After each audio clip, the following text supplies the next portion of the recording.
I broke up with my boyfriend. Sitting in my husband's car.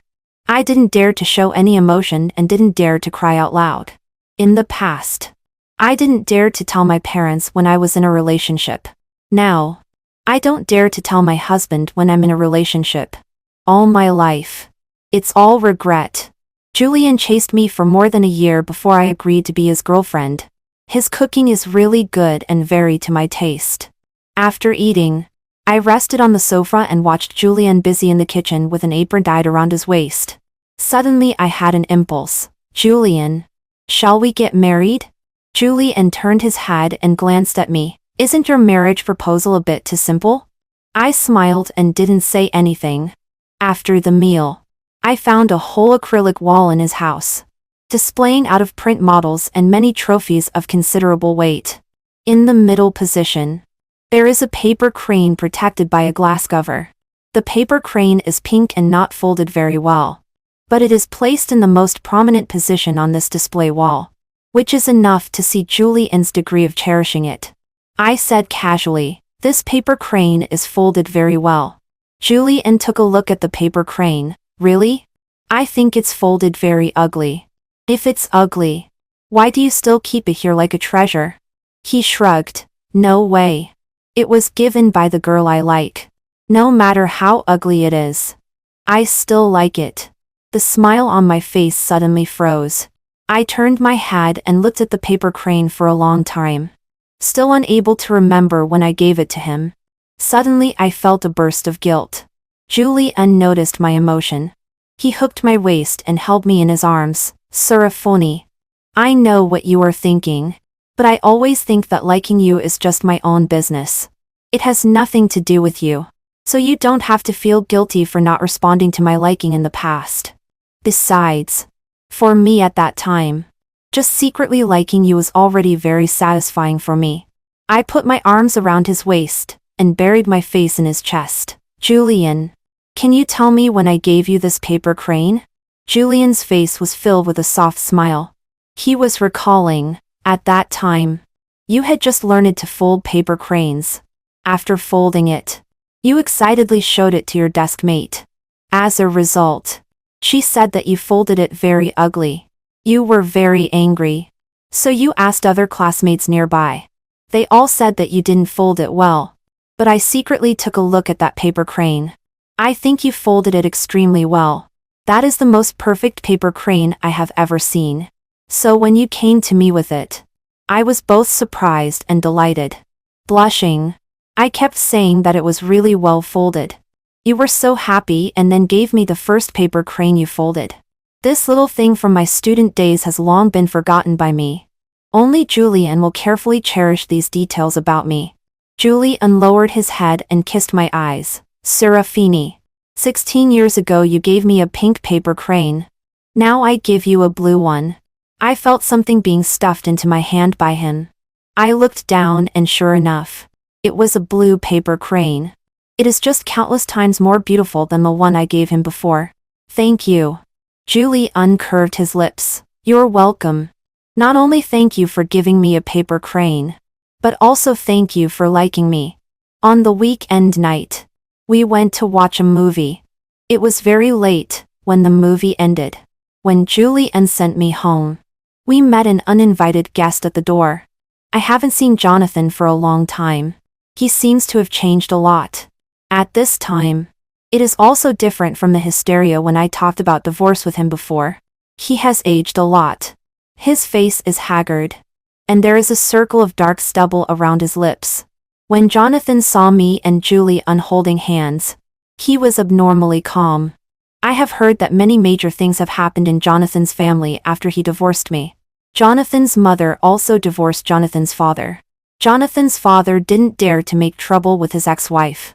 He could only lose his temper with Jonathan at home. He blamed Jonathan for not being able to handle women well. I have spent so many years with your mother. Now Serafini divorces you. And your mother wants to divorce me. You useless thing can't even handle a woman well. Coupled with the sharp drop in the stock price of Jonathan's family company and continuous internal problems, Jonathan should have had a very difficult time recently. Serafini, can we talk? For the first time, I saw this cramped expression on Jonathan's face. Perhaps seeing my refusal, he immediately said, "It will be very quick. Just a few words. It won't take up too much of your time." I frowned and was not willing to pay attention to him in my heart. There should be nothing to say between us. Jonathan softened his tone and pleaded, "Serafini, I'll leave after I finish speaking. Please. It is already late at night. Plus, if he really makes a fuss, it will be embarrassing for me." So I could only say impatiently, "You say it." But Jonathan didn't say anything. He looked at Julian. "Can Mr. Julian, could you give us some privacy?"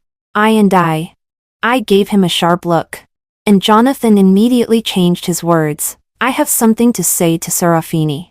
Julian frowned, didn't speak, and didn't leave, knowing that he must be uncomfortable again. I turned my head and was about to say something. Julian spoke first. "I also have something to tell you. Serafini, I'll go in and wait for you. Call me if you need anything." Seeing Julian preparing to enter the house, Jonathan's face showed a painful expression. He asked me, "Are you living together?" Julian gave him a cold look and said, "We are in a legitimate relationship. Isn't living together normal for boyfriend and girlfriend?" Mr. Jonathan, there's no need to be surprised.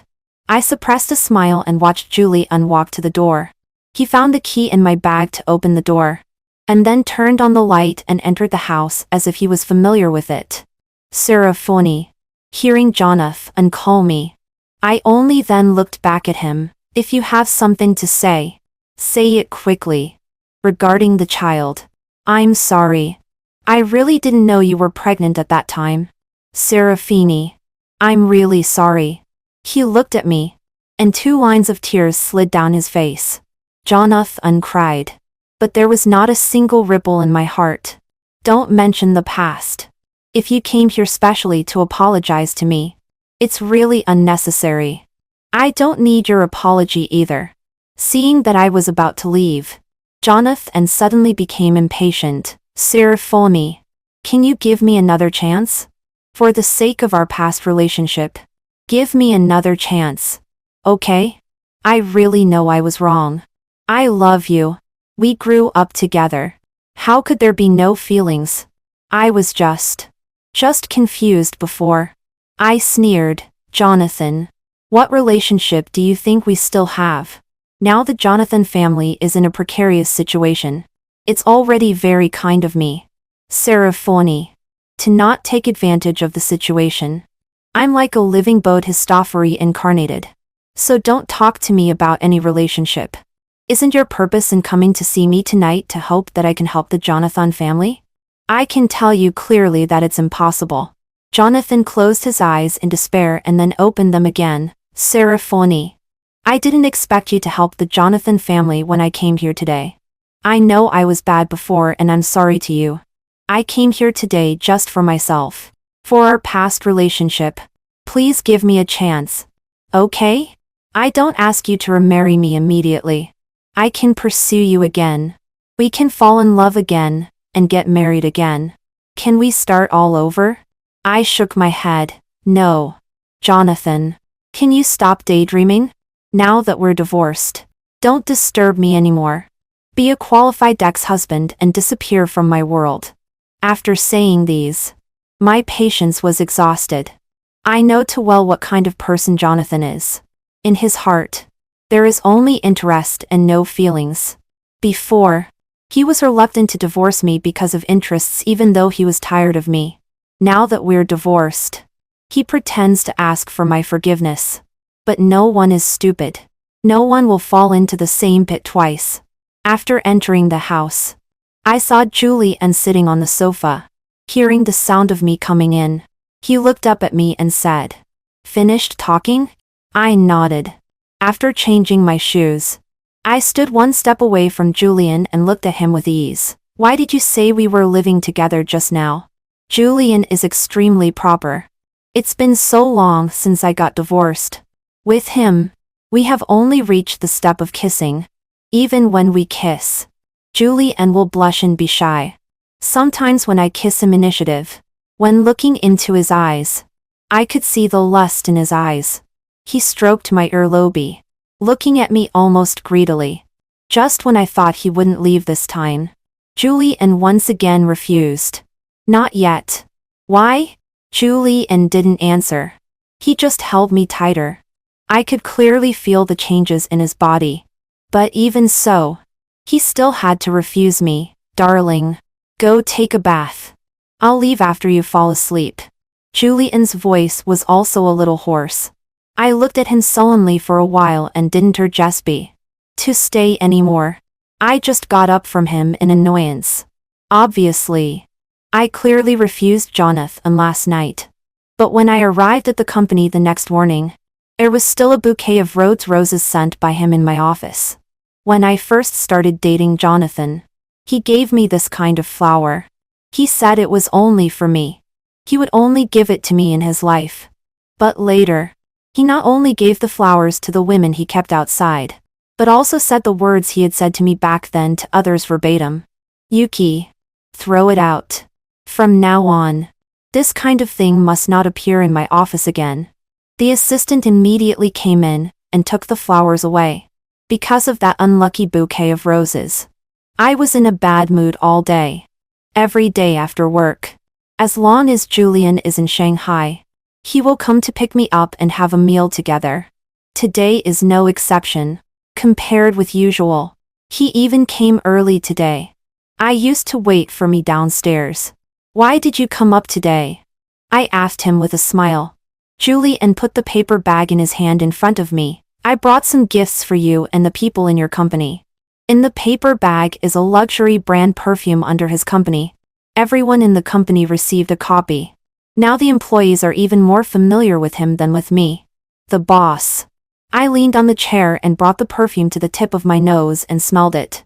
I couldn't help but tease. General Manager Julian is really generous today. Julian looked at me and smiled. Just a trick to please my girlfriend. He was still holding a pot of mock orange. Seeing me looking, Julian put the mock orange potted plant on my desk. This man really understands romance in his bones. I receive flowers from him every day. Flowers of various varieties. Almost never the same. I used to think he might be more playful. Later, after meeting his parents, I realized that his father is also like this. He sends flowers to his lover consistently for 10 years. Sometimes heredity and the words and deeds of parents are really important. Mock orange? Yes. The flower language of mock orange is I am your captive. The corners of my mouth couldn't help but rise. I was in a good mood today. So I left work early. In the elevator, Julian asked me, "What do you want to eat today?" "Anything. You decide." Julian lowered his eyes and smiled. His eyes reflected my figure. The excellent mood was instantly gone the moment I saw Jonathan downstairs. He is really haunting. At this moment, I suddenly understood why Julian came early today. Serafini. When he saw me, Jonathan immediately approached me. Julian sneered and said, "What? Didn't you finish talking last night?" When looking at me again, the coldness on Julian's face had disappeared. He looked dejected and was so sad that tears were about to overflow. "You talk to Mr. Jonathan. I'll wait for you in the car." I held his hand. "No need. I have nothing to talk about with him." Julian held my hand back and raised his eyebrows and glanced at Jonathan. "Julian, we are all men. There is no need to play this set." I frowned unpleasantly. "Jonathan," I said, "don't bother me anymore." Jonathan seemed to have returned to his previous state. He didn't know what he was angry about. "Serafini, can't you see that Julian is deliberately doing this? He is a green tea. I don't believe you can't see such an obvious means." I sneered. "Don't I know if he is green tea? But you, which of the women you kept outside before wasn't green tea? You couldn't see it at all back then. But now you come to me and slander Julian." "Jonathan," I said, "we are over. Don't do self-defeating things anymore."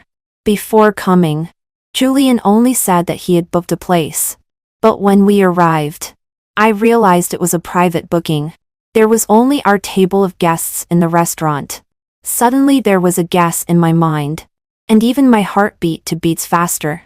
Is Julian planning to propose to me tonight? When the melodious piano sound rang, the lights in the restaurant suddenly dimmed a few degrees.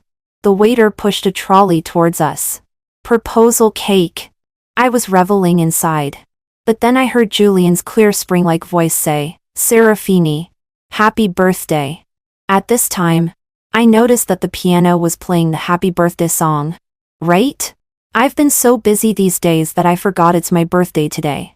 I looked at Julian and said in a daze. Julian gave me the birthday gift. It was a square velvet box. Inside was a gemstone necklace. Very familiar. I remembered seeing it at an auction when I went abroad with Julian before. I liked it very much at that time. So I took a few more glances. I originally wanted to bid for it. But later this necklace was called for a sky price. I thought it wasn't necessary. So I gave up. I just didn't expect that after a year. It returned to my hands again. I saw it at the auction before and thought it was very suitable for you. So later I asked the buyer to transfer it to me. Do you like it? I nodded, yes. Julian's eyes and eyebrows were smiling. And there was a very faint blush on his face. Well, even when he spoke, his ending sound rose unconsciously. As long as you like it. You should also like the cake. I took a small bite. The taste was very familiar. We ate their cake in the UK before. Well, his pastry chef is in the country during this time. So I asked him to make it. How could there be such a coincidence? It's just that someone carefully prepared it on purpose. Julian, I am so happy tonight. After dinner, Julian took me to the top floor hotel again. The room was covered with flowers and balloons. Sitting in front of the floor-to-ceiling window of the hotel room, you can overlook the night view of the entire Shanghai. It was almost early morning at this time. The city of Shanghai was still brightly lit, magnificent and bustling with traffic. When the midnight bell rang, I was already a little sleepy. When I was dozing off on Julian's shoulder, I suddenly heard Julian say out of nowhere, "It's 12 o'clock." I was about to tell him that I was sleepy. In the next moment, I saw fireworks rising in the Bund. A huge pink heart bloomed in the sky. One cluster after another. Serafini, did you bring the paper crane I gave you before? Yes. I didn't think much about why he suddenly asked me about the paper crane at this moment. After finding it from my bag, I gave it to him. At this time, Julian didn't know where he took out a transparent glass box, filled with blue paper cranes. I'll exchange this in the box for the one in your hand. I nodded in a daze and agreed. Looking at Julian unpacking the paper crane he gave me in front of me, I actually already had the answer in my heart. Sure enough, there was a ring hidden inside. This was custom made by me the day after you texted me and said you wanted a divorce. He put the ring on my hand. Then looking into my eyes, he asked me piously, Serafini, will you marry me? Tears suddenly gushed. I kept nodding, yes, I do. We kissed on a night filled with magnificent fireworks. When I got tired from kissing, I leaned on his chest to rest. I said, during the meal, I thought you would propose to me then. No. It wasn't past 12 o'clock at that time. Taking out my phone, I looked at the calendar. Today is ordinary and not a special day. Then why does it have to be today? Because yesterday was your birthday. Today is the commemoration of my proposal to you. In the future, I can give you a gift on your birthday every year and another gift on the anniversary of our proposal. So you will be happy twice. And the paper crane in the box. Remember to open it and take a look. I was curious. Is there something inside? Julian rested his forehead against mine. His voice soft and gentle. Inside are 7,123 love letters I wrote to Serafini. How long did it take to write? I looked up and asked him. I don't know. Whenever I missed you before, I would write a love letter to you. The parents of both families sat together to discuss our wedding date. My mom said, "Getting married is quite complicated, and there are many things to prepare. It's better to set it for next year. There will be plenty of time for preparation. After all, it's a major event in marriage, and we can't be careless." I was about to speak, when Julian squeezed my hand under the table. "Ganti, I prepared everything for the wedding a year ago." He was extremely respectful and polite in front of the elders. "This is the list. Please take a look and see what's missing. I'll go and prepare it again." I was a little surprised. Julian had never told me about this before. After my parents looked at the list, they nodded in satisfaction. Especially my dad, who praised Julian endlessly. Finally, at Julian's strong request, our wedding date was set for 2 months later. "Why so soon?" Julian looked at me, a smile on his lips. "Because I can't wait to have a title." I asked again, "When did you start preparing?" "I didn't know. When I ordered the ring. I prepared it along the way." He looked at me. "Anyway, I will definitely marry you." In the evening, my mom specially called me home. "Serafini, have you thought it through about getting married to Julian?" I nodded. "Yes. I have thought it through." Julian's long-prepared wedding lived up to everyone's expectations. The wedding was grand and almost caused a sensation throughout the entire city of Shanghai. Everything went smoothly at the wedding, until the vows were finished. The master of ceremonies said, "The groom can kiss the bride." When Julian kissed me, unsurprisingly, he cried again. He is really a crybaby. When Julian came in at night, I was browsing the web. Seeing me looking at my phone, fully absorbed, Julian couldn't help being curious. "What are you looking at?" I looked up at him, my expression somewhat complicated. "Julian, don't worry. We are already married. No matter what, I will not despise you." "Julian?" He snatched my phone and flipped to the webpage I was browsing just now. Shang XX. If you are fat during adolescence. Not a yellow flower. If you are fat during adolescence. Generally speaking, it's very small, and makes one think. Meow meow meow. Being fat during adolescence is not okay. Watermelon. Being fat during adolescence. Will it not grow up? After Julian read it, he understood instantly. He looked up at me and said through gritted teeth, So I can't be blamed for suspecting." On the night Julian proposed, I thought everything had come naturally. Unexpectedly, in the face of me using all means, Julian could still remain unmoved. So I have reason to suspect that he is not capable. I laughed awkwardly, trying my best to cover up my embarrassment. "Julian, think from another perspective. You see, I clearly know that you may not be capable, but I still willingly marry you. Doesn't this indirectly show that I really love you?" Suddenly, a lights in the room went out. I was pounced on the bed by Julian.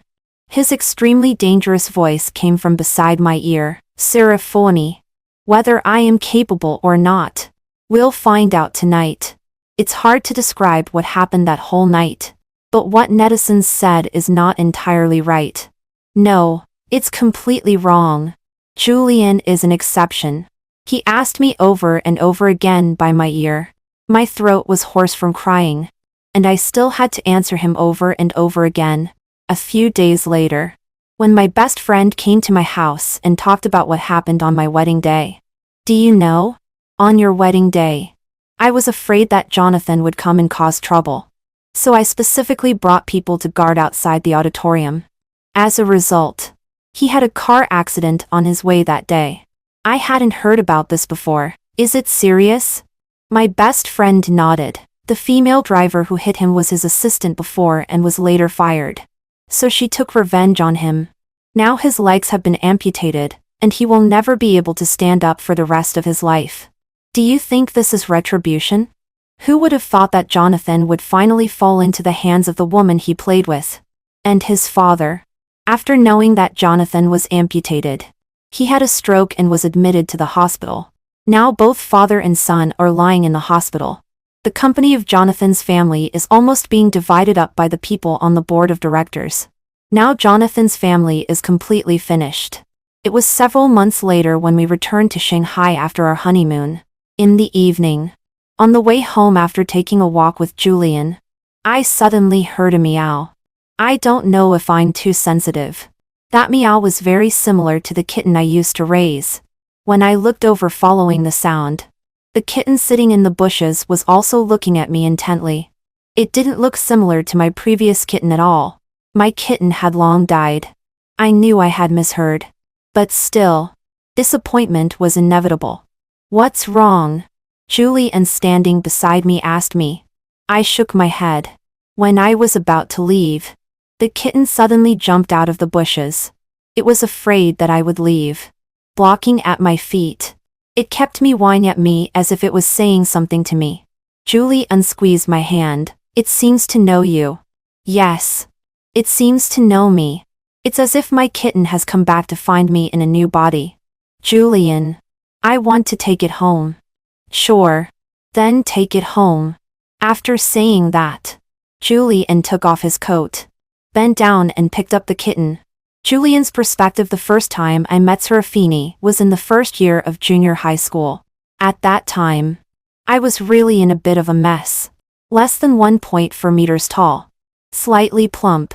I was the kind of person who was the least noticeable in the class. But Serafini was like a little princess. She was beautiful, smart, and had good grades. Not only did the teacher like her, but everyone in our class, the neighboring class, and everyone seemed to like her. Of course, I liked her too.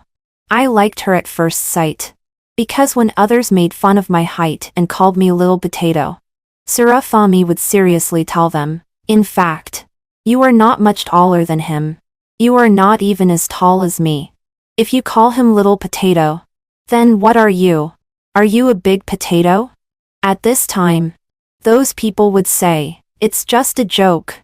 A joke is only a joke when both parties find it funny." Serafini pointed at me. "Do you think he looks like he finds it funny? You're bullying people. If you bully him again, I'll tell the teacher." Oh my God. She is really a kind girl. I was extremely happy at that time. But I didn't dare to look at her. I only dared to take a peek at her when she had her back to me.